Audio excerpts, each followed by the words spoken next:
This channel does not promote any violent, harmful, or illegal activities. All content provided by this channel is meant for an educational purpose only. দেখো প্রবল চাপের মধ্যেই আরজি করের অধ্যক্ষের পদ ছাড়লেন সন্দীপ ঘোষ। আন্দোলনের চাপেই কি ইস্তফা আরজি করের অধ্যক্ষের?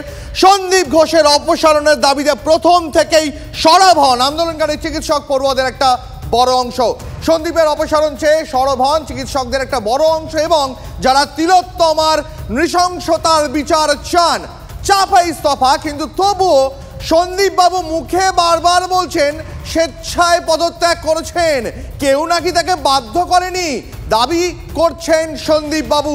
তিনি আরো বলছেন কারোর দোষকে তিনি নাকি আড়াল করেননি। মৃত্যুর এই দুর্ঘটনার নৈতিক দায়িত্ব স্বীকার করে নিয়ে আজকে রেজিগনেশন দিলাম আমার প্রিন্সিপাল চেয়ার থেকে এবং সার্ভিস থেকে। আমার নামে যে আবারও বলছি যে অপপ্রচার হয়েছে এইগুলো সমস্ত মিথ্যে। আমি এটুকু বলতে পারি যে চোর ডাকাত, ডাক্তারদের মধ্যেও কিন্তু অনেক চোর ডাকাত আছে, আপনারা হয়তো খুঁজে বার করবেন, ভবিষ্যতে আপনারা জানতে পারবেন সেই চোর ডাকাতদের মুখোশ পরে তারা ভেবেছিল যে সন্দীপ ঘোষ বোধহয় রেজিগনেশন জানে না, কিন্তু আমি এটুকু বলতে পারি আমি মাথা উঁচু করে থাকতে জানি। সমান মুখে কথা বসিয়ে কিছু স্বার্থান্বেষী, কিছু বিরুদ্ধ গোষ্ঠী পুরোটা রাজনৈতিক খেলা নেমেছে, রাজনৈতিক খেলায় মত্ত হয়েছে। আমার সঙ্গে কোনো মন্ত্রী, কোনো সিনিয়র অফিসারের কথা হয়নি, না আমার সঙ্গে কোনো স্বাস্থ্যমন্ত্রী, কোনো মুখ্যমন্ত্রী, কোনো সিনিয়র অফিসারের কথা হয়নি। এটা আমার নিজের দায়িত্ব। ন্যাশনাল মেডিকেল কলেজে আপনাকে বদলি করা হচ্ছে, এটা যখন প্রতিষ্ঠিত হয়ে গেছে সেই জন্য কি আপনি ইস্তফা দিলেন আজকে? আমি জানি না এই খবর, আমার কাছে এই খবর এখন অবধি নেই, আমি শুনিনি, এখনো কোনো বদলি অর্ডার আমি হাতে পাইনি, আমি জানিও না, আমি জানি না। স্যার আরেকটা যে বিষয় হচ্ছে, ধন্যবাদ, আমাকে যেতে হবে।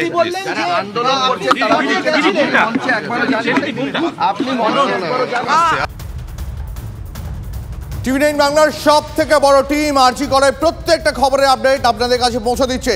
আমার সহকর্মী সৌরভ দত্ত এই মুহূর্তে রয়েছেন আমার সঙ্গে, সৌরভের সঙ্গে কথা বলবো।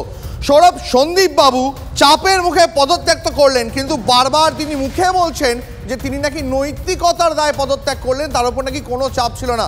সত্যি কি সৌরভ তার উপর কোনো চাপ ছিল না? তাহলে রাজ্য জুড়ে গত 48 থেকে 72 ঘন্টা ধরে পড়ুয়ারা, মেডিকেল কলেজের বিভিন্ন সহকর্মীরা, তিলোত্তমার, তারা যে আন্দোলন করে যাচ্ছেন লাগাতার ধরে, তার কোনো চাপ অধ্যক্ষের ওপর ছিল না সৌরভ?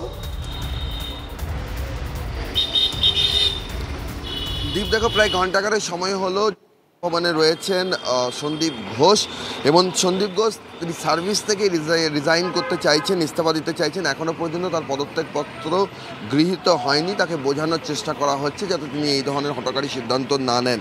আর দ্বিতীয় যে প্রশ্নটা হচ্ছে যে নৈতিক দায়, সেই নৈতিক দায় এবং তার উপরে চাপ কোনো ছিল কি না। দেখো ঘটনাক্রমের দিকে যদি আমরা নজর রাখি তাহলে বৃহস্পতিবার মধ্যরাতের ঘটনা, তারপর শুক্র, শনি, রবি, এই 3 দিনের মধ্যে একদিনও কিন্তু কোনো রকম কোনো প্রতিবাদী মঞ্চে অধ্যক্ষকে দেখা যায়নি, অধ্যক্ষ সন্দীপ ঘোষকে দেখা যায়নি, বা গত 3 দিন তিনি কার্যত মুখে কুলু পেটেছিলেন। সংবাদ মাধ্যমের সামনে এসেও একবারও বলেননি যে তিনি এই ঘটনার নৈতিক দায় স্বীকার করছেন। নিহত ছাত্রী তার কন্যা সম তিনি নিজেও ব্যথিত। আর নিদেন পক্ষে যখন এই তিলোত্তমার দেহ আরজি কর মেডিকেল কলেজ থেকে বার হয়ে যাচ্ছে, তখন তাকে শ্রদ্ধা জানানো হিসেবে যেখান থেকে যে আবেগ থেকে তিনি আজকে বলছেন যে এই নিহত ছাত্রী তার কন্যা সম, সেই আবেগ থেকেও সেদিন কিন্তু তাকে একটা মালা পরিয়েও শ্রদ্ধা জানানো হয়নি। তাহলে পদত্যাগ করার আগের প্রেক্ষাপটটা কি? আগের প্রেক্ষাপটটা হচ্ছে যে রবিবার দিন থেকে সার্বিকভাবে সব মেডিকেল কলেজ এবং আরজি করের মাটি থেকেও অধ্যক্ষের পদত্যাগের দাবি ওঠে। কারণ এই প্রশ্নের দাবি ওঠে যে 3 দিন হয়ে গেল অধ্যক্ষ একেবারেও মঞ্চের জন্য আসেননি, কোনো সহমর্মিতা প্রকাশ করেননি, এবং একজন ক্যাম্পাসের মধ্যে ডিউটিরত অবস্থায় চিকিৎসক ছাত্রীর মৃত্যু হলে অধ্যক্ষ তার দায় এড়াতে পারেন না এই প্রশ্নে। এবং বিগত দিনে অধ্যক্ষের যে ভূমিকা সেটাও কিন্তু কোথাও একটা বিতর্কে ঘি ঢেলেছিল।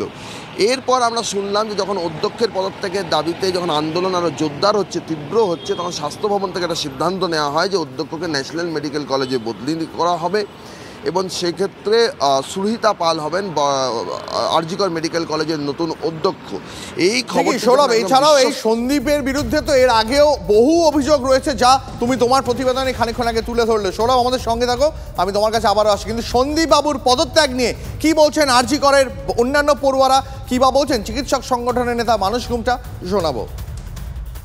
অ্যাকাউন্টেবিলিটি হিসেবে আমি যখন দেখছি তখন হচ্ছে এই যে ঘটনার জন্য অ্যাকাউন্টেবিলিটি আমরা মানছি, এবং স্যার যদি রেজিগনেশন করে দেয় আপনার কথা অনুযায়ী যেটা উঠে আসছে, তাহলে তো স্যার নিজেকে অ্যাকাউন্টেবিলিটি মনে করে, তাহলে স্যারের এটা নৈতিক দায়িত্ব এবং এই হায়ার অথরিটির প্রত্যেকের নৈতিক দায়িত্ব এটা, যে তারা যতক্ষণ না এই ঘটনার প্রপার যে শাস্তি পাচ্ছে ততদিন অবধি এই ধরনের হায়ার অথরিটির কারো কোনো অ্যাডমিনিস্ট্রেটিভ পোস্টে থাকার কথা নয়। এটাই আমাদের দাবি। Standard medical magistrate judicial inquiry আমরা চাইছি। আমরা যে মেয়েটির সাথে এটা হয়েছে আমরা তার জন্য স্বচ্ছ বিচার চাইছি। নিরাপত্তা দরকার, আমাদের যে এখানে ডিউটি করছে আমাদের নিরাপত্তা কোথায়, আমরা তার বিরুদ্ধে প্রোটেস্ট চাইছি। আজকে সত্যিটা আমাদের সামনে আসছে না কেন, এই সত্যিটা জানার জন্যই আমরা আজকে এখানে বসেছি। শুধু সত্যি নয়, সাথে সাথে আমাদের নিরাপত্তাও যেমন দরকার, সেরকম আমাদের সিকিউরিটি থেকে শুরু করে সমস্ত ডিপার্টমেন্টরা এটাই ডিমান্ড করছে যে আমরা যেন সুস্থভাবে সমস্ত কাজগুলো করতে পারি।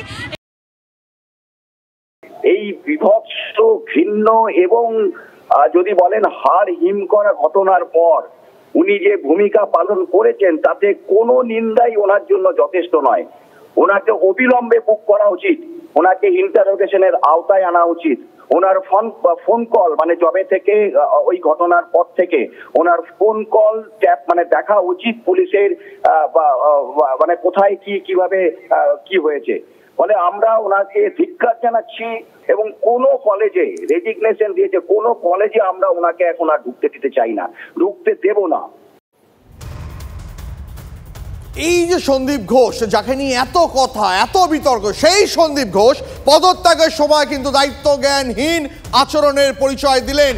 অন্তত 6 বার নিগৃহীতার নাম নিলেন প্রকাশ্যে। আচ্ছা, তিনি তো একটা মেডিকেল কলেজের অধ্যক্ষ, তিনি কি সর্বোচ্চ আদালত মানে সুপ্রিম কোর্টের বেসিক নিয়মটুকুও জানেন না? এই কেমন অধ্যক্ষ? আমি মৃত্যুর এই দুর্ঘটনার নৈতিক দায়িত্ব স্বীকার করে নিয়ে আজকে রেজিগনেশন দিলাম আমার প্রিন্সিপাল চেয়ার থেকে। আবারও বলছি, যে অপপ্রচার হয়েছে, তা আত্মঘাতী হয়েছে বলে সন্দীপ ঘোষ বলেছে, তা একা ছিল কেন বলে সন্দীপ ঘোষ বলেছে, এইগুলো সমস্ত মিথ্যে।